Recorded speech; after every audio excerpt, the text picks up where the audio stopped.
banyak terima kasih kepada Ibu Pendeta dan majelis jemaat yang memberi kepada saya kepercayaan untuk terlibat dalam pekerjaan Tuhan di GKRI Kasih Karunia. Apakah ada satu sukacita yang lebih besar daripada terlibat dalam pekerjaan Tuhan? Dan beribadah pun merupakan bagian dari pekerjaan Tuhan. Ikut ambil bagian dalam pelayanan pun merupakan bagian daripada pekerjaan Tuhan. Tema yang kita akan bahas pada pagi hari ini dalam ibadah minggu ini, orang beriman mengalahkan dunia. Sama sesungguhnya dengan yang disampaikan kepada saya. Orang beriman mengalahkan dunia. Kalau lihat slide selanjutnya, ada paradoks bahwa seolah-olah orang beriman itu sungguh-sungguh tak berdaya. Satu sisi ya, orang beriman itu seolah-olah tak berdaya. Karena apa? Mengalami keterbatasan, pembatasan, dibatasi, bahkan dianiaya serta dibunuh.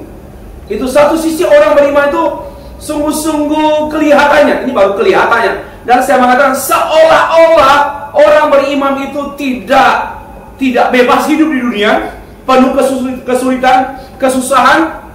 Tetapi sebenarnya, sesungguhnya hanya orang beriman yang dapat mengalahkan dunia. Coba perhatikan, ini paradoks.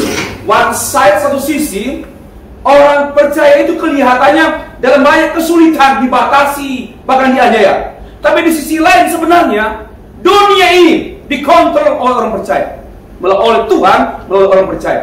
Tuhan mengontrol dunia ini melalui orang percaya. Tidak mungkin Tuhan mengontrol dunia ini melalui orang-orang raja-raja, presiden, menteri. Mereka hanya urusan kontrol lahiriah.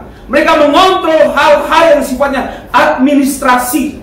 Mereka mengontrol sesuatu yang sifatnya lahiriah. Tetapi di balik lahiriah ada yang namanya dunia, yaitu kekuasaan kegelapan yang sebenarnya mengendalikan seluruh dunia. Bahkan dunia tidak semakin hari semakin baik, melainkan dunia semakin hari semakin rusak, semakin buruk, semakin membuat dunia manusia menderita. Tanpa orang beriman, dunia binasa. Nah, ini kalimatnya ini memang perlu dipikirkan.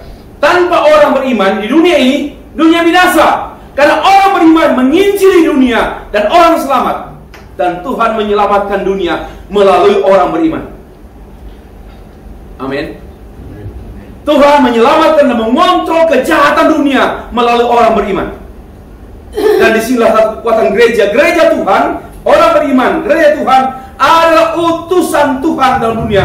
Untuk apa? Menjadi alat Allah mengatur dunia, mengontrol dunia, mengalahkan dunia yang jahat, dan membawa dunia kepada keselamatan melalui pemberitaan Injil. Kita baca satu teks Alkitab, 1 Yohanes pasal 5 ayat 1-5.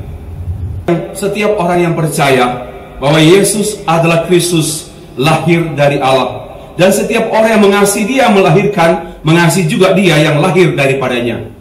Inilah tandanya bahwa kita mengasihi anak-anak Allah, yaitu apabila kita mengasihi Allah serta melakukan perintah-perintahnya. Sebab inilah kasih kepada Allah, yaitu bahwa kita menuruti perintah-perintahnya, dan perintah-perintah itu tidak berat. Sebab semua yang lahir dari Allah mengalahkan dunia. Dan inilah kemenangan yang mengalahkan dunia, iman kita. Siapakah yang mengalahkan dunia? Selain daripada dia yang percaya bahwa Yesus adalah anak Allah. Amin. Saya awali dengan satu pertanyaan. Kalau saya cermati begini, orang percaya atau Kristen, orang Kristen nampaknya dibagi dua.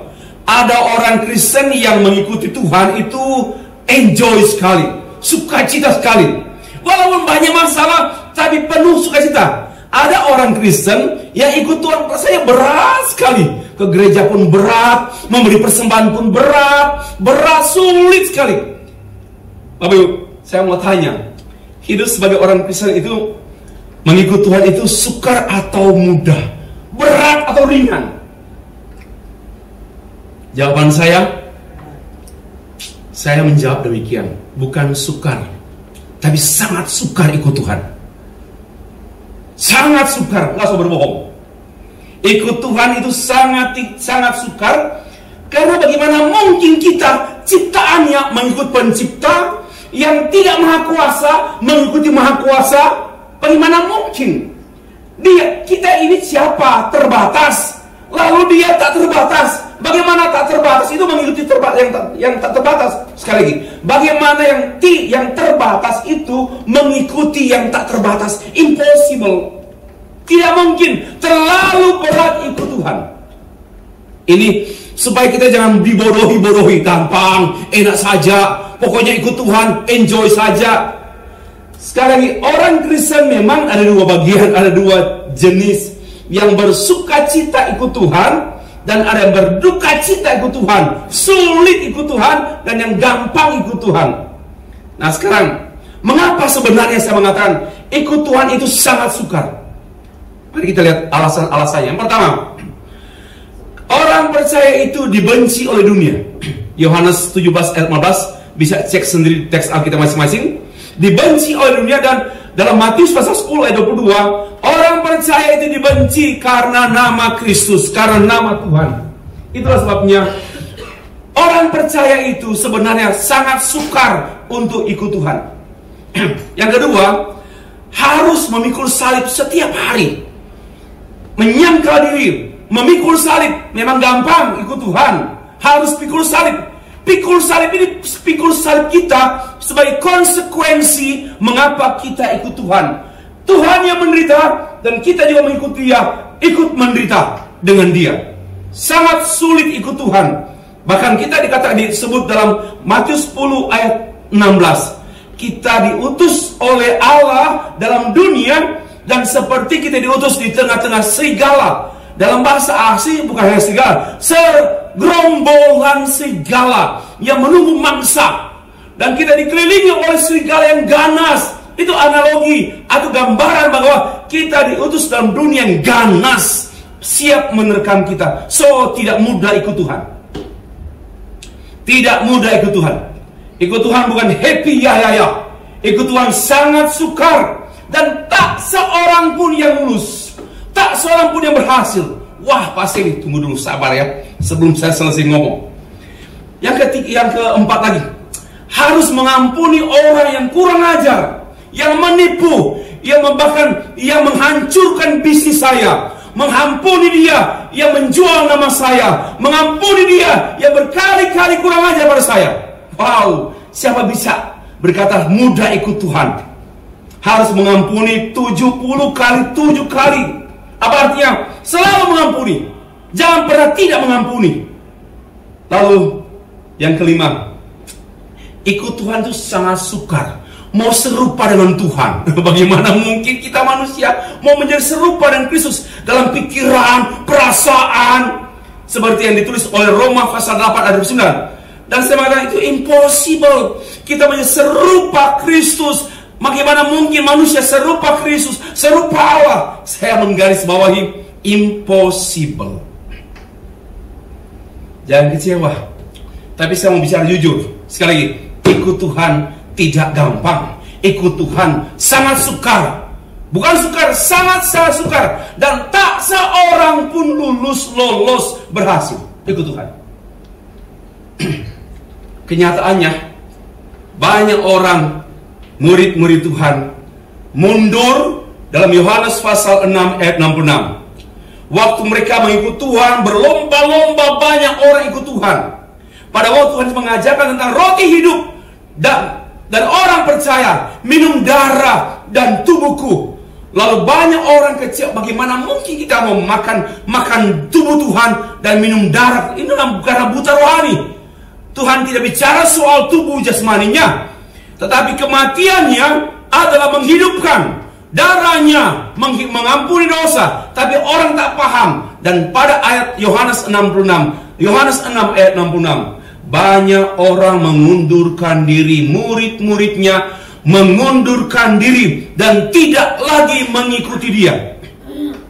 Bukan hanya itu. Next, Yudas pun berkhianat. Petrus pun menyangkal Yesus. Semua murid pun takut, pengecut. Pada Yesus ditangkap, murid pun penuh ketakutan. Berarti tak satu pun yang beres. Semua, sekali Yudas berkhianat, Petrus menyangkal Yesus, murid yang lain pengecut. Jangan bilang Petrus itu menyangkal. Lebih parah murid yang lain yang tak bisa ambil resiko. Dan selanjutnya dalam data sejarah dari abad 1 sampai abad 21 ini, banyak informasi dan data. Banyak orang Kristen mundur, tidak lagi ikut Tuhan, beralih agama, bahkan tak beragama. Kalau di Eropa menjadi ateis. Wow, 1,000 people, bahkan million people become atheistic. Dan itu nyata. Itu bukan omongan kosong. Bapak Ibu yang mengasihi Tuhan. Bukti lagi, saya sudah bicara bukti yang nanti yang lalu ya. Pada tahun 2011, 59% orang Kristen di Amerika Serikat meninggalkan gereja. Ah, bohong Pak. Bukalah di George Barna penelitian dari www.barna.com research. Bapak Ibu temukan, memang betul sumbernya. Ya, 59 orang Kristen mengundurkan diri, tidak mau lagi bergereja, kecewa dengan gereja, kecewa dengan Tuhan. Kemudian di Indonesia bagaimana?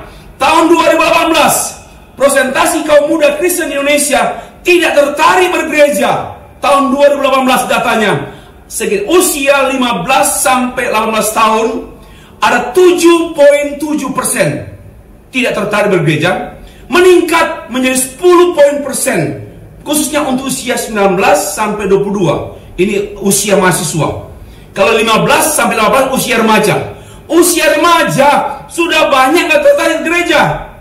Dan usia setelah remaja mendekati ke dewasa, mulai mahasiswa mau kuliah dan mau kerja pun meningkat 10,2% dan mencapai 13,7% pada usia 23 sampai 25 tahun. Ini hasil riset Bilangan Research Center yang sampai sekarang hasil penelitiannya dapat dipercaya oleh Pak, ini tokonya, direkturnya Pak Handi. Seorang dan kelompok itu penelitian yang dapat dipercaya. Dan Dirjen Mas Kristen pun mengungkapkan pada tahun 2019 bahwa 50% generasi milenial Kristen Indonesia meninggalkan gereja, ungkap Profesor Thomas Penturi when he was a dirjen pada beberapa tahun yang lalu. Nah, ini fakta bahwa memang banyak orang Kristen mundur dari Tuhan, banyak orang Kristen tinggalkan gereja. Dan fakta yang menyejarah Eropa tidak ada lagi jemaat. Banyak. Apakah orang Indonesia lebih hebat dari Jepang? Apakah Indonesia lebih hebat dari Belanda? Lebih hebat dari Prancis? Lebih hebat dari Italia? Lebih hebat dari Swiss? Belanda, banyak gereja kosong. Karena kita berkata, oh mereka memang lemah karena mereka suka kemakmuran. Saya lihat Indonesia pun lebih parah lagi. Ya, lebih parah lagi. Kalau kita mencari kemakmuran, kita pun tinggalkan Tuhan. Dan faktanya kemunduran gereja suatu realitas, bukan omong-omong kosong. Bapak Ibu itu mengungkapkan bahwa dari awal sampai sekarang kemunduran atau banyak orang Kristen mengundurkan diri dan tidak lagi ikut Tuhan. Kenapa? Memang sangat berat. Siapa yang bisa bertahan ikut Tuhan? Siapa yang bisa bertahan? Nothing, unknown, tak seorang pun tak bertahan. Bapak Ibu yang kasih Tuhan. Nah sekarang kenapa demikian? Saya menduga ada banyak upaya orang ikut Tuhan tapi sebenarnya alasan-alasan palsu. Sekali lagi, banyak orang merasa ikut Tuhan tetapi alasan-alasannya bersifat palsu. Dan itu dikaitkan dengan kecenderungan mereka biasanya mahasiswa-mahasiswa atau sekolah siswa SMP, SMA, lalu mahasiswa perguruan tinggi. Mereka belajar banyak dari sekolah, bagus, bukan salah. Tetapi pengaruh sekolah khususnya ilmu psikologi dan dengan motivator golden apalah seperti Mario Teguh yang sekarang kurang teguh, ya, mengungkapkan the best, the potensi bring you to be successful dan bla bla bla bla. Muncullah kalimat-kalimat optimis. Ya, ini kalimat optimis yaitu yakin akan hari esok. Saya yakin pekerjaan saya maju, bisnis saya maju. Saya yakin karena saya percaya diri, punya potensi Dan ini dikaitkan dalam gereja juga. Sebenarnya banyak orang anak muda sebenarnya nggak percaya Tuhan, hanya percaya diri. Dan begitu yakin, saya yakin Tuhan sertai bisnis saya. Sebenarnya percaya diri, because dia tahu dia punya potensi. Dia tahu bahwa bisnisnya punya terobosan-terobosan dan terbuka pintunya.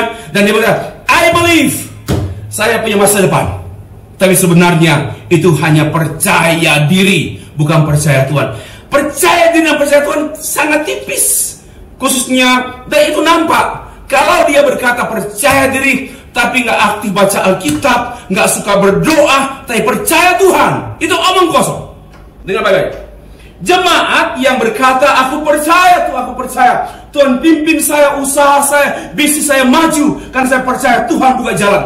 Tapi kalau orang itu tak baca Alkitab, tak suka berdoa, itu hanyalah percaya diri, nggak percaya Tuhan.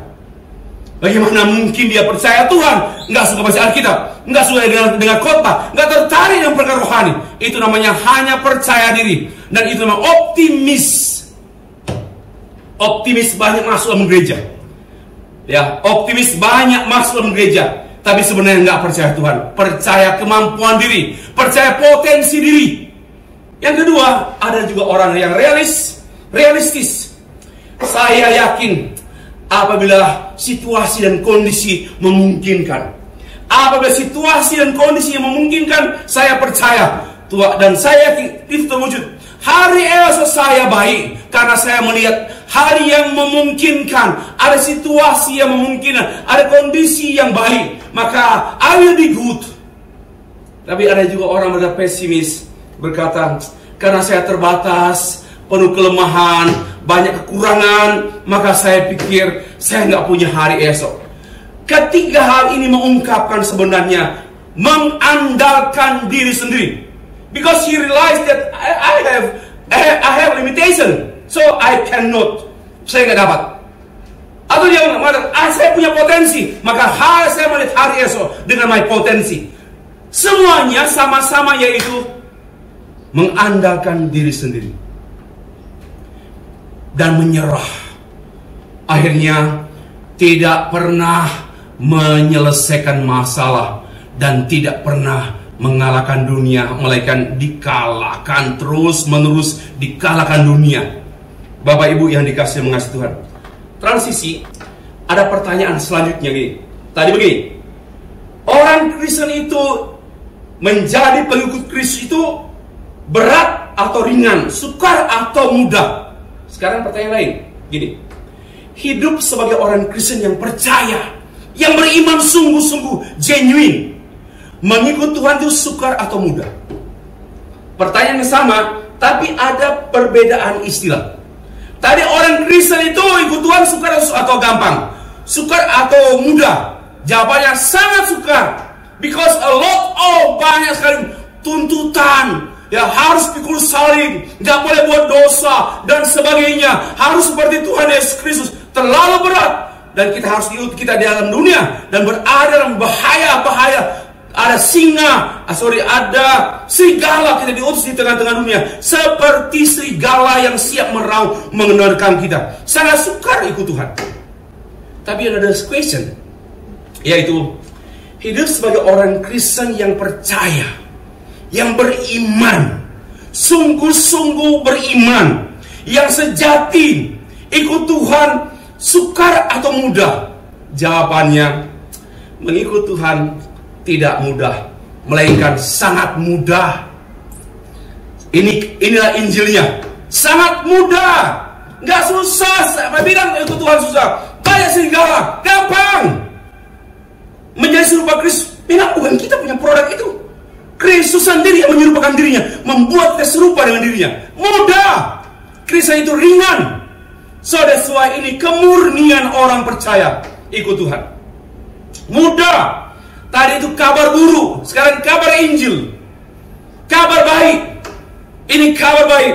Jawabannya sangat mudah ikut Tuhan, sangat mudah. Mudah menyangkal diri, mudah menolak dosa. Pak, masa mudah? Mudah. I will show you. I have many reasons from the Bible, of course. Tidak mementingkan diri sendiri mudah itu. Ya, Lalu senang melayani Tuhan, gak susah melayani Tuhan, senang, happy, joy, suka sekali, dinamis dalam pekerjaan Tuhan, hidup penuh sukacita yang sejati, bukan sukacita dunia. Inilah yang saya katakan kabar baik. Mengapa? Alasannya apa? Satu, Tuhan mendiami melalui rohnya. Roh orang percaya didiami oleh Tuhan. Dalam diri orang percaya ada Tuhan. Bukan di sana ada Tuhan. Bukan di sini ada Tuhan. Dalam diri orang percaya ada roh Allah. Yang kedua, ini baru pengenal, ada firman Allah yang mendiami. Tapi masalahnya kalau orang Kristen, saya membedakan orang percaya itu pasti Kristen. Tapi orang Kristen belum tentu percaya. Orang Kristen mabuk, orang Kristen punya 7 istri, itu yang ketahuan, yang tidak ketahuan tidak terhitung. Itu bukan orang percaya, itu orang setan. Itu orang Kristen saja yang kesetanan. Ya, tipu sana, tipu sini. Orang Kristen percaya, no. Orang percaya pasti Kristen. Tapi orang Kristen belum tentu percaya. Kalau pendeta pasti Kristen ya. Ya, mestinya Kristen. Tapi ada pendeta Buddha. Oke, yang ketiga, Tuhan tidak hanya menaruh rohnya pada kita. Dan Tuhan tidak hanya menaruh firman-Nya pada kita, tapi Tuhan accompany us. Tuhan menyertai kita wherever we are. Dan itulah yang ada memudah itu Tuhan. Not because of us, not because of you, but because of God Himself who accompany us. Yang menemani kita, menyertai kita. Ini luar biasa. Lalu kita baca teksnya, 1 Yohanes pasal 5 ayat 3-4. Perintah-perintah itu tidak berat. Saya bilang berat, ringan. Yang menyangka diri itu ringan. Pikul salib itu ringan. Because bukan kami yang pikul, Tuhan pikul dengan pikulanku. Wow, ini ringan. Inilah Injil, kabar baik. Yang tadi kabar buruk. Itulah, dan banyak orang hanya pura-pura Kristen. Ya, pura-pura sukacita. Tapi sebenarnya mereka punya another reason. Ada alasan lain. Tapi sesungguhnya kita jujur, kita ikut Tuhan sangat-sangat ringan. Because bukan karena kita, tapi Tuhan di dalam kita. Ringan semuanya. Bukan pada enter, saya tidak bisa sopan enter, tapi Tuhan dalamku, firman-Nya menguasaiku, dan Ia menyertaiku. Sempurna sekali. Sempurna sekali. Mari kita perhatikan. Dan karena itu mengalahkan dunia, yaitu our faith. Kita mulai pembahasan kita, ada 6 pokok bagian, tapi cepat, jangan khawatir. Ini Pak baru pendahuluan, Pak sudah lama. Yang mau keluar silakan keluar. Kalau gembala sidang nggak boleh begini. Kalau yang diundang, inilah keuntungan diundang. Berani ngomong, ya. Tapi habis itu nggak diundang lagi, nggak apa-apa. Oke. 1 Yohanes pasal 5 ayat 1-5. Maka saya mengajak kita menjawab 6 pertanyaan. 1. Mengapa harus mengalahkan dunia? 2. Apa arti sih mengalahkan dunia? 3. Siapa yang dapat mengalahkan dunia? 4. Apa jaminannya kita bisa mengalahkan dunia? 5. Apa potensi kita bisa mengalahkan dunia? Yang ke-6, bagaimana cara orang percaya mengalahkan dunia? Yang pertama, mengapa harus mengalahkan dunia? Maksud dunia di sini, Bapak Ibu, kalau kita perhatikan konteks dan konteksnya, dunia yang berada di bawah kuasa si jahat. Bukan dunia dalam berita, bukan dunia hewani, nabati, dunia ekonomi, bukan dunia perdagangan, bukan dunia apapun, tetapi dunia yang berada di bawah kuasa si jahat. 1 Yohanes pasal 5 ayat 19. Tipu daya iblis. Dunia yang masukkan adalah penghulu dunia yang jahat, yang gelap. Bapak Ibu, kita mesti sadar. Memang kita sekarang melihat tak dengan kasat mata, tapi di balik semua dunia ini, di balik semua kemiliter, pendidikan, sosial, ekonomi dunia, ada mastermind-nya setan. Setan turut bekerja dalam seluruh aspek hidup manusia di dunia ini. Perang antar perang itu di baliknya ada setan, nggak ada Tuhan. Di balik itu bukan maksudnya bukan ada Tuhan. Tidak, bukan rencana Tuhan. Semuanya penipuan, perampokan, jual beli LGBT, semuanya ada. Siasat setan yang mengontrol dunia ke arah kebinasan. Kita harus aware, harus sadar dengan hal ini. Bapak Ibu yang dikasih oleh Tuhan, dunia ini dalam 1 Yohanes pasal 4 ayat 9-20, dunia ini penuh dengan dusta. Kenapa?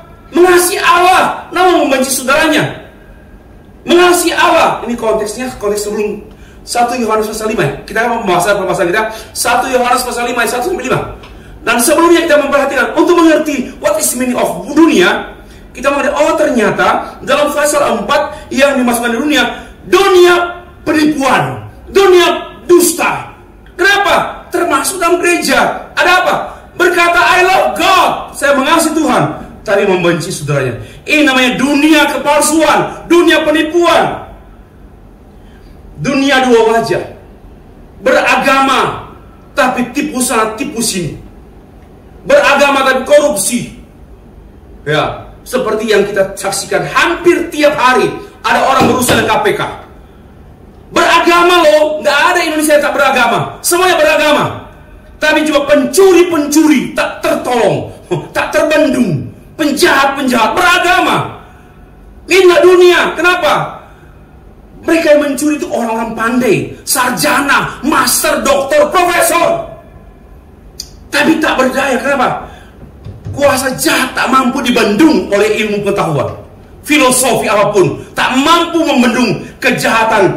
Artinya namanya kuasa si jahat tak mampu dibendung oleh nenek moyang kita sekalipun, oleh apapun kemajuan.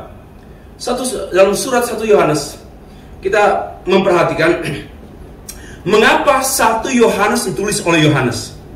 Karena ternyata salah satu aspek ada ajaran gnostisisme yang berpendapat bahwa di dalam diri manusia ada jiwa, dan itu merupakan terang ilahi. Terang ilahi, setiap manusia memiliki terang ilahi. Tidak perlu Yesus, karena di dalam diri manusia sudah punya terang ilahi. Nggak perlu lagi penebusan, penyelamatan, pengampunan dosa, bertobatan. Nggak perlu lagi. Nggak perlu. Kenapa? Di dalam diri manusia sudah ada yang namanya terang ilahi. Itu ajaran gnostisisme. Maka keselamatan hanya mungkin dialami oleh orang yang sudah beroleh terang ilahi. Nggak perlu yang lain. Bapak Ibu yang dikasih Tuhan. Karena itu Yohanes menulis surat kepada orang-orang Kristen yang ada di perantauan, ya, orang Kristen di Asia yang memang diserang oleh gnostisisme. Maka itu tulisan Yohanes ini begitu bernas untuk menyerang kepalsuan-kepalsuan, di mana sama dengan sekarang juga, yaitu sebenarnya orang tidak perlu Tuhan, hanya sebutan saja, hanya sebutan percaya Tuhan, hanya sebutan. Tapi sebenarnya mereka tidak percaya Tuhan. Kenapa? Mereka percaya diri.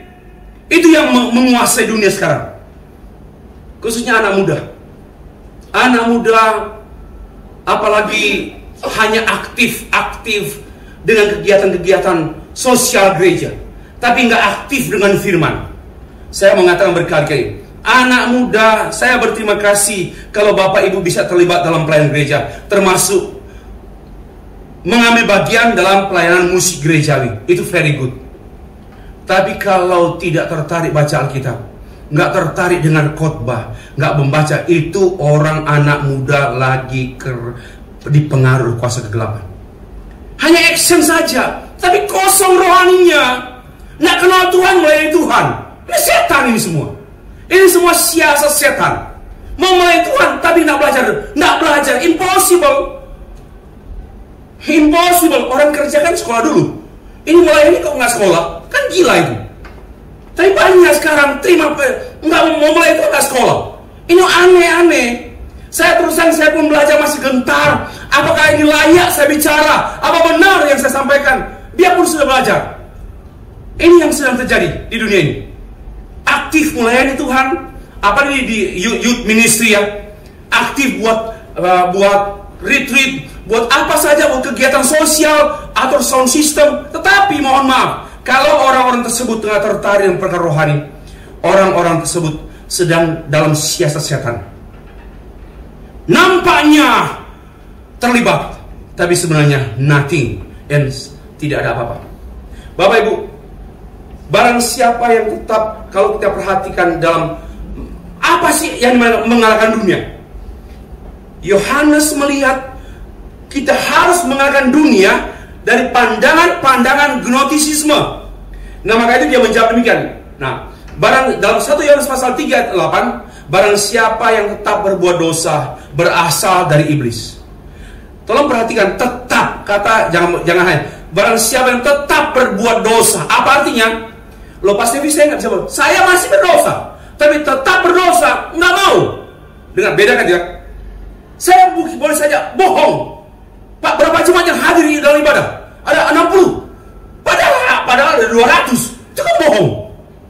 Ya, kita masih sangat mungkin berbuat dosa, tapi kita bukan pendosa lagi. Beda. Orang yang telah percaya ditebus melalui iman dan pertobatan bukan lagi sinner, but the saint, orang kudus. Tapi apakah orang kudus tak berdosa? Masih sangat mungkin berdosa, tapi tidak tetap dalam dosa. Kalimatnya tetap berbuat dosa berasal dari iblis. Bergelimang terus, nggak pernah berhenti. Terus minta ampun, buat lagi, minta ampun, buat lagi, minta ampun, buat lagi. Ini namanya tetap, ini namanya berasal dari iblis. Sebab iblis berbuat dosa dari mulanya. Untuk inilah anak manusia yaitu Kristus menyatakan dirinya, yaitu supaya ia membinasakan perbuatan-perbuatan iblis. Jadi mengalahkan dunia artinya membinasakan perbuatan-perbuatan iblis. Mengalahkan dunia yaitu berhenti berbuat dosa dan kalahkan iblis. Kalau kita terus berdosa, terus melakukan dosa, kita melayani iblis. Tapi kalau kita berhenti berbuat dosa, kita melayani Tuhan. Bapak Ibu yang dikasih Tuhan, apa artinya? Mengapa membahas mengenai mengalahkan dunia? Karena memang saya katakan ini, saya garis bawahi, tidak mengalahkan dunia, kita dikalahkan. Harus perang kita. Enggak perang, kita mati. Maka saya berikan satu pendapat umum sama dengan hukum ya. Tidak membunuh, ya dibunuh. Kita harus berperang. Tapi ingat, Roh Allah dalamku, dialah yang berperang dalam dunia ini. Bukan kita yang berperang, tapi Roh Allah dalamku, dialah yang memerangi dunia melalui kita. Itu ada jaminan. So, enggak berat, ringan Bapak, ringan. Tapi jangan pada enteng. Bapak yang dikasih Tuhan, kita mesti harus perang. Harus struggle. Harus pertarungan kita, pertarungan rohani. Bukan melawan darah dan daging. Bukan melawan secara fisik. Tapi peperangan kita, peperangan rohani. Yang kita perangi, yaitu yang sesungguhnya. Yang diperangi oleh Israel, tidak sesungguhnya.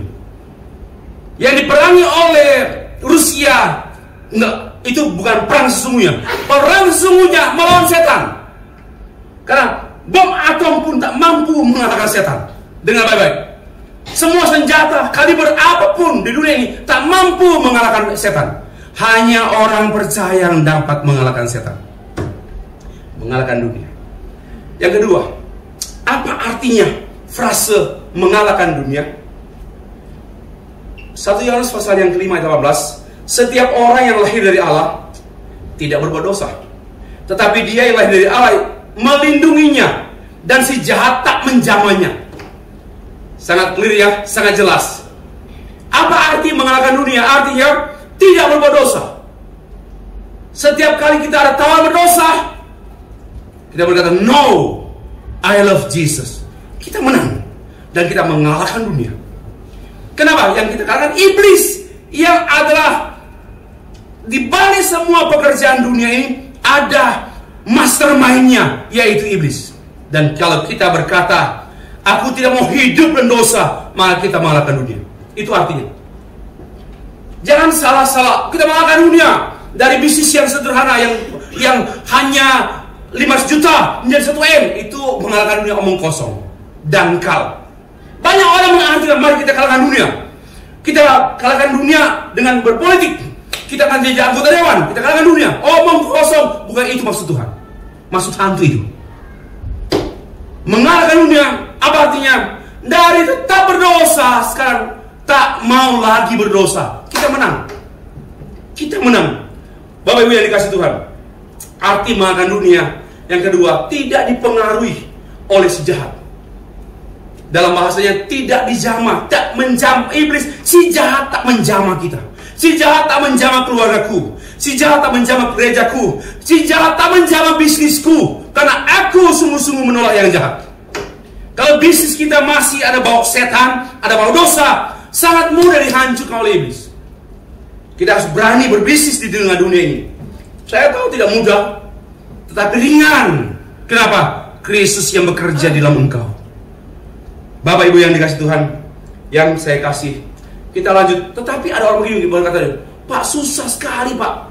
Saya menemukan dalam konseling, khususnya saya bertanya, mengapa Bapak, mengapa Ibu, mengapa Saudara tidak mau bertobat, ikut Tuhan? Saudara Kristen lama, sudah lama ikut sebagai orang Kristen, tapi nggak mau terima Yesus dalam hati.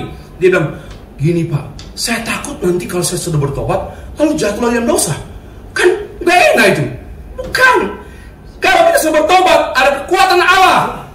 Tapi kalau nggak bertobat, kekuatanmu yang menahan setan, nggak mampu tahan setan. Mana tahan? Tak seorang pun mampu. Orang manusia yang tidak percaya Yesus tak mampu membendung setan. Tapi dipermainkan setan. Setan itu pinter, PhD loh. Doktor dia, itu setan. Profesor lagi, profesor. Saya dengar si setan yang satu itu baru terima profesor kemarin hari. Maka nggak bisa kita kalahkan. Dia punya syarat. Dia ulur, oke, dia seperti memberikan jalan yang lancar, bisnis yang lancar, usaha yang lancar, keluarga istri yang bagus, suami. Tiba-tiba setan tagih janji. I have given you. Saya sudah memberikan padamu. Sekarang saya minta, hancurlah keluarga, hancurlah usahanya. Tak bisa main-main dengan setan. Semuanya karena siasat setan. Setan itu pandai, profesor doktor itu lebih pandai dari orang pandai. Dia kuasa kegelapan. Dia akan berikan apa yang kita mau, dan dia bilang, oh haleluya, setan. Ya, kelihatannya jalan lancar, kelihatannya jalan tol. Tapi setan bilang, oke, aku tunggu waktunya. Aku akan menagih. Nggak mungkin setan baik hati. Setan itu penjahat tuh. Dia pura-pura baik, tapi jahatnya adanya. Nah, oleh karena itu, itulah arti bagaimana kita mengalahkan. Apa arti mengalahkan dunia? Berhenti berbuat dosa. Tapi pas Jeffrey kita masih bisa jatuh dalam pencobaan. Listen to me. Kita masih bisa dicobai, tapi kita tidak hidup dalam dosa. Beda sekali. Tolong simak ini. Kita dicobai. Ya, dicobai, Pak. Nih, saya mau jual harga ini, tapi saya agak menipu. Lalu kita pencobaan, dan kita menipu juga. Tapi kita gelisah. Ya, Tuhan ampuni. Itu loh, nggak hidup dalam dosa. Tapi kalau terus menipu seumur hidup, itu namanya kita belum percaya Tuhan Yesus. Kenapa? Karena belum ada roh Allah yang mencegah kita keluar dari dosa. Bapak Ibu yang dikasih Tuhan. Ketiga, kalau begitu, siapakah yang dapat mengalahkan dunia? Dalam ayat yang ke-1 Yohanes 5 ayat 1, setiap orang yang percaya bahwa Yesus adalah Kristus, lahir dari Allah. Kata lahir dari Allah itu dalam bahasa Yunani gegenetai, itu artinya begini. Itu bukan, saya mau artikan, itu figuratif.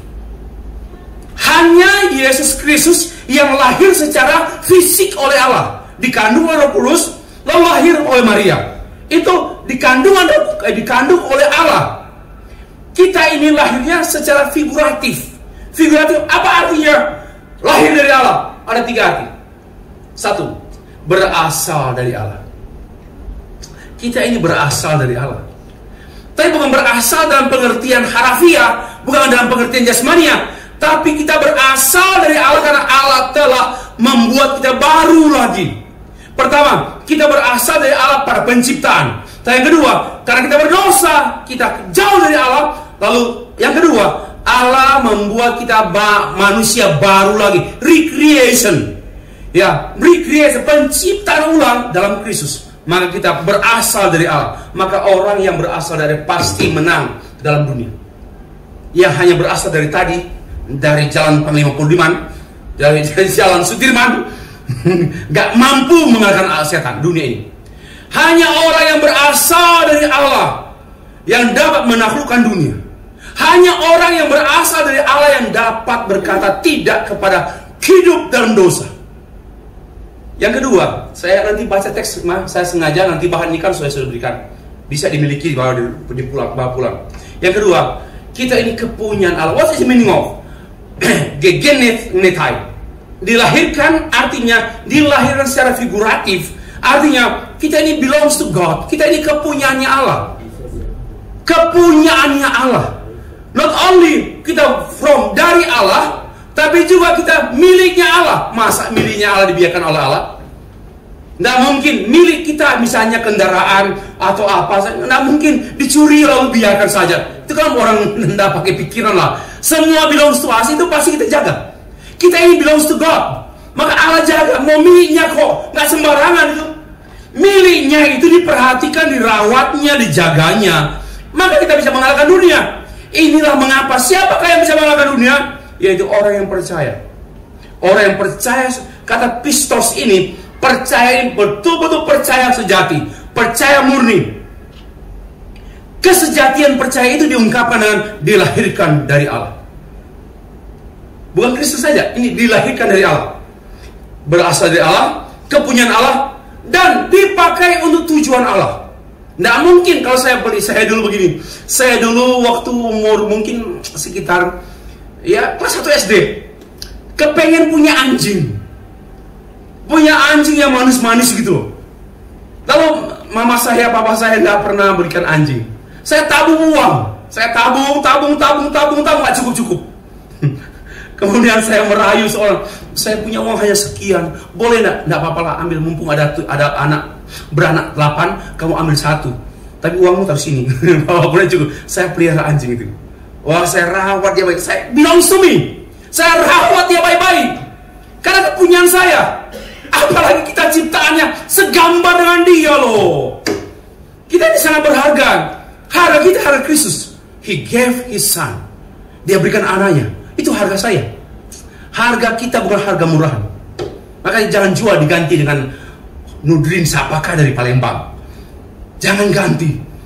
Jangan ganti iman kita dengan apapun. Kenapa? Dengan dunia ini, dengan bisnis apapun. Kenapa? Kita sangat berharga. Harga sayang saudara adalah harga Kristus. God the Father gave the Son, His Son, and only one and only Son. Satu-satunya milik Allah diberikan pada Stefri. Masa Allah berharga banget? Berharga sekali itu. Dan harga saya adalah harga anak domba Allah. Wow, darahnya, nyawanya, hidupnya diberikan bagiku. Dan saya sangat berharga because saya memiliki Kristus. Harganya Allah. Mari kita menghargai Kristus. Mari kita menghargai kekristenan kita dengan harga Allah, bukan dengan harga apapun. Dan yang keempat, apa jaminannya orang percaya bisa mengalahkan dunia? Tadi sudah jelas, sebenarnya sudah nampak di jaminannya. Tapi kita bahas sesuai teks. Setiap orang percaya bahwa Yesus adalah Kristus. Itu 1 Yohanes pasal 5 ayat 1. Lalu ayat 5, 1 Yohanes pasal 5 ayat 5, dialah anak Allah, Yesus Kristus, dan dia adalah anak Allah. Anak Allah ini anak, kata anak tidak menjelaskan subordinasi bahwa Bapa lebih hebat dari anak. Nggak ada itu. Tidak seperti pengajaran pendeta di Jakarta ini ada yang aneh-aneh. Bapa nomor 1, nomor 2 anak. Maka kalau kita percaya Bapa, nggak perlu percaya anak, karena itu anak juga nomor 2. Kacau kan? Ini karena memang tak mengerti Alkitab secara lengkap. Nah, ungkapan Yesus Kristus, anak Allah, menjelaskan 3 hal. 1, menjelaskan kealahan Yesus. Kata Kristus, ya, Kristus Mesiah, yang berarti the anointing one, yang berarti itu berkenaan dengan jabatan-jabatan tertentu dan khusus. Yesus Kristus adalah nabi karena yang diurapi oleh Allah pada masa PL, nabi. Yang diurapi siapa lagi? Imam. Yang diurapi siapa lagi? Raja. Raja, imam, nabi adalah orang-orang yang diurapi untuk mengerjakan kehendak Tuhan. Dan Kristus menggenapi nabi, raja, imam. Yesus Kristus adalah nabi yang terakhir, nabi yang final, Nabi satu-satunya, Raja satu-satunya, dan Raja di segala raja, Imam di segala imam. Wow, maka sempurnalah. Kita ada jaminan. When we say that I believe in Jesus Christ, kita mempercayai Dia satu-satunya Raja, satu-satunya Imam, satu-satunya Nabi, segala-galanya. Kita percaya Yesus, kita percaya segala-galanya, kita menerima segala-galanya. Itu hal yang luar biasa. Dan berbicara soal Nabi, Imam, Raja, itu berkenaan dengan penebusan. Sebagai imam, dia memberikan dirinya, nyawanya jadi korban. Sebagai Nabi, dia menyampaikan suara Allah, dan dia memerintah seluruh dunia ini karena dia Raja. Sempurna sekali orang Kristen. Yang kedua, bicara soal Allah Bapa, Allah Anak. Kenapa pakai Bapa dan Anak? Ya, kita mendengar orang beragama lain menghina Bapa, anak. Bodoh aja. Kenapa bodoh? Buta. Bapa Anak menjelaskan hubungan intim, bahwa antara Allah Bapa, Allah Anak ada hubungan seperti Bapa dan Anak, keintiman, mengungkapkan keintiman, hubungan intim, dan mengungkapkan kesehakikatan bahwa Bapa adalah Allah, Anak pun Allah, Anak Allah, Bapa adalah Allah, Allah Bapa, Allah Anak. Ini merupakan jaminan untuk kita. Yang ketiga, istilah anak Bapa, anak Allah, anak Allah yang tunggal. Dalam bahasa Yunani monogenes. Monogenes artinya one and only the Son. Satu-satunya anak tersebut. Yaitu mengungkapkan mengenai finalitas. Tidak ada jalan lain selain Kristus. Tidak ada keselamatan lain, tidak ada keselamatan selain Kristus. Tidak ada seorang pun datang kepada Bapa tanpa melalui Kristus. Kristus satu-satunya jalan. Kristus satu-satunya Allah. Di luar itu Allahu A'lam, dan Allah Katabra, dan Allah Ma. Hanya satu saja. Luar biasa. Maka saya menegaskan, Yesus Kristus datang membinasakan perbuatan-perbuatan iblis, dan orang percaya mengalahkan iblis. Kita memang tidak bisa membinasakan iblis. Harus tahu diri. Kita hanya mengalahkan iblis. Yang membinasakan iblis yaitu Allah sendiri. Kita ini luar biasa. Tapi orang dunia, orang tak percaya, tak mungkin mengalahkan dunia, tak mungkin mengalahkan iblis. Tapi orang percaya diberikan otoritas mengalahkan iblis, mengalahkan dunia. Karena di balik dunia ini ada siasat, ada rancangan iblis, semua kejahatan, bengkok, tipu daya, peperangan, sakit penyakit, ada rekayasa iblis semuanya. Kadang-kadang iblis keizinkan satu negara maju, seperti Jepang dulu majunya luar biasa. Begini, sekarang sudah Amerika pun sebenarnya sedang sedih. Ya, dulu kita ke Amerika susah sekali, sekarang agak gampang karena mereka perlu kita supaya belanja di sana dulu. Ya. Coba lihat, apapun kemajuan peradaban dunia tak mampu mengalahkan iblis. Tapi orang percaya, even kita simple, only one person can change the world, can dapat defeated, mengalahkan dunia. Yang kelima, tadi apa jaminan? Jaminannya Allah. Lalu Pak, apa potensi saya? Apa potensi orang percaya sehingga dapat mengalahkan iblis? Saya baca 2 ayat. 1 Yohanes pasal 3 ayat 9. Setiap orang yang dilahirkan dari Allah tidak berbuat dosa. Karena apa? Benihnya Allah tetap ada di dalam dia. Apa benihnya Allah? Roh Allah ada pada kita. Saya tidak menjanjikan omong kosong. Saya menyampaikan firman Allah bahwa kita bisa mengalahkan dunia. Kenapa? Karena benih Allah, yaitu roh Allah ada pada kita. Dan roh itulah yang mengalahkan dunia. 1 Yohanes pasal yang ketiga ayat 9. Nah, yang kedua, 1 Yohanes pasal 4 ayat 4. Kamu berasal dari Allah, anak-anakku, dan kamu telah mengalahkan nabi-nabi palsu itu. Sebab Allah yang ada dalam kamu lebih besar daripada roh yang ada di dalam dunia. Itu alasannya. Kita punya potensi. Ya, saya sering menyaksikan kisah ini karena saya juga sendiri surprise. Waktu anak kami bungsu, mana dia? Dia mulai studi di Surabaya 4-5 tahun yang lalu. Lalu kami dipinjamkan rumah. Rumah itu nggak dihuni bertahun-tahun udah lama. Dan mereka menghuni. Dan mereka melihat gejala-gejala serangan kuasa gelap. Piring tengah malam bunyi, orang makan, kompor nyala tiba-tiba tanpa ada ini. Banyak sekali keanehan. Kami pun di sana pergi mendoakan. Dan itu, tapi kami melihat mereka mengalahkan dunia. Mereka ada lari, mereka berada di rumah. Sampai orang-orang bisa mungkin kaget, kok bisa bertahan? Nggak bisa dihuni bertahun-tahun rumah itu. Dianggap hantu, rumah hantu. Saya juga nggak tahu kalau itu rumah hantu. Ternyata rumah Tuhan juga bukan hantu, Tuhan. Dan mereka mengalami. Anak saya paling musuh pun tinggal sendirian. Memang banyak gejala, banyak keanehan, suara-suara aneh. Bagaimana kok tengah malam di ruang makan lagi makan, ramai-ramai orang makan, petok. Tapi mereka mengalami kemenangan. Kenapa? Mereka mengalahkan iblis. Ini penting sekali Bapak Ibu. Kenapa? Kita memiliki roh Allah. Roh yang ada pada kita lebih besar daripada roh yang ada dalam dunia.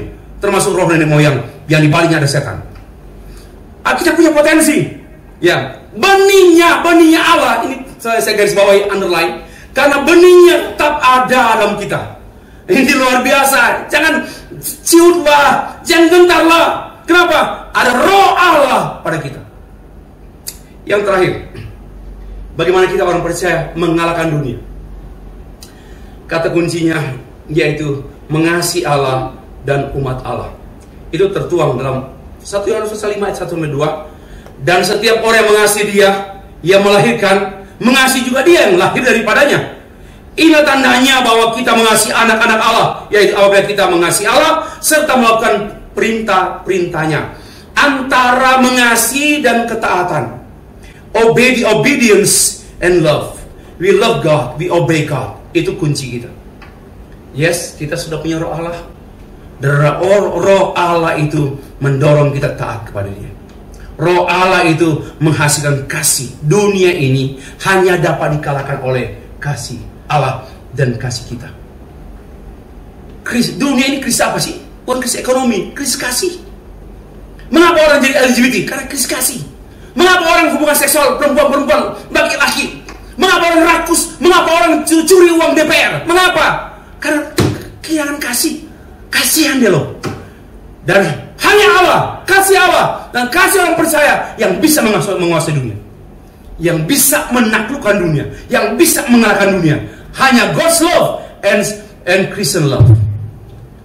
Wow, dunia ini segala-galanya, sejahat-jahatnya orang, kasih mengubah dunia.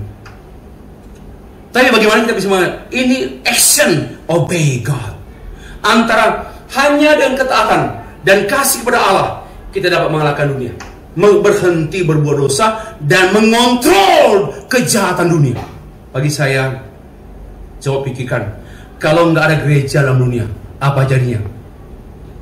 Coba, apa jadinya kalau nggak ada gereja dalam dunia?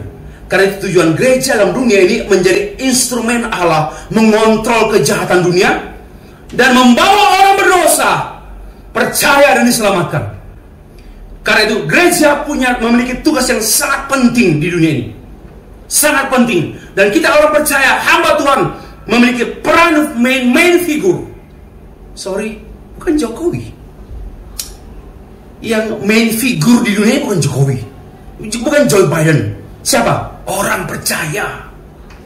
Every Christian believer, yaitu mengontrol, menjadi main figure, tokoh utama dunia, yaitu orang percaya. Hamba Tuhan, tokoh utama dunia. Kenapa? Dia bisa mengontrol, mematahkan siasat setan. Dia bisa mengontrol kejahatan dunia. Dan dia bisa memberitakan Injil. Orang berdosa, percaya, dan diselamatkan. Berubah. Dan dunia pun berubah. Penutup. Cepat kok. Saya sengaja membuat begini. Coba, penutup ini bisa ringkasan, bisa summary, bisa konklusi. Gini. Harus sadar, harus tahu bahwa orang percaya itu musuhnya iblis, musuhnya dunia. Jangan mencari kedamaian di dunia, tidak dapat. Kedamaian hanya oleh Allah. Jangan cari happy ya di dunia, hanya dapat happy lu bintang, happy siapalah nama orang tuh happy. Ya, happiness. Masuk ke restoran happiness, double happiness. yang dapat hanya makan enak, habis itu hilang happinessnya lagi, udah kenyang pulang ngantuk. Nah, sebenarnya jangan mencari kebahagiaan di dalam dunia. Carilah dalam gereja, carilah dalam Tuhan, carilah dalam Alkitab. Itu orang normal. Mencari kebahagiaan di dunia orang gangguan jiwa. Harus demikian. Supaya kita sadar, nggak perlu cari-cari lagi. Dan we have God's Spirit. Kita sudah memiliki roh Allah pada kita. Itu luar biasa bagi saya. Tuhan sudah memberikan kita yang memiliki benih Allah. Benihnya Allah itu roh Allah. Tapi walaupun demikian, kita masih aware. Kita masih eling. Kita masih sadar. Anytime, anywhere. Wherever I go, saya tahu. Saya berada di tengah-tengah dunia serigala. Ada. Tapi ompong semua mereka itu. Nggak mampu menjamah kita. Listen, ini Alkitab menulis loh. Kuasa jahat tak mampu menjamah kita. Karena kita dipagari, dilindungi oleh Allah sendiri. Percayalah itu. Itu mengalahkan dunia. Percaya mengalahkan dunia. Yang seperti ini. Bapak Ibu, tapi harus ada juga orang-orang yang belum percaya. Harus tahu ada setan di balik dia. Tapi jangan setan kok. Jangan begitu. Harus kelihatannya baik, tapi jangan lupa ada siasat setan. Sometimes setan muncul yang baik-baik dulu, tapi hancur kemudian. Harus ada 24 jam harus sadar bahwa kita tinggal dalam dunia dan si jahat bekerja juga, bukan diam. Dan tapi ingat, kita ada penghiburan. Orang percaya lahir dari Allah. Orang percaya bukan hanya lahir dari Allah, berasal dari Allah, tapi didiami oleh Allah. Saya sengaja memberikan tanda petik. Lahir dari Allah, didiami oleh Allah, dilindungi oleh Allah. Maka orang percaya tidak dapat dipengaruhi oleh dunia. Tapi harus ke gereja. Kalau dia orang percaya nggak dipengaruhi dunia, mau nggak ke gereja, bagaimana dia tahu? Bagaimana dia ada firman yang membentengi dia? Nggak mungkin. Jadi kering. Orang percaya tidak hanya tidak dipengaruhi dunia, melainkan orang percaya dapat mengalahkan dunia, dapat mengubah dunia, dan tidak dengan cara apa? Tidak melakukan dosa. Atau bahasa yang benar, tidak tetap dalam dosa. Dan yang terakhir, orang percaya dapat mengubah dunia ini melalui Injil Yesus Kristus. Amin.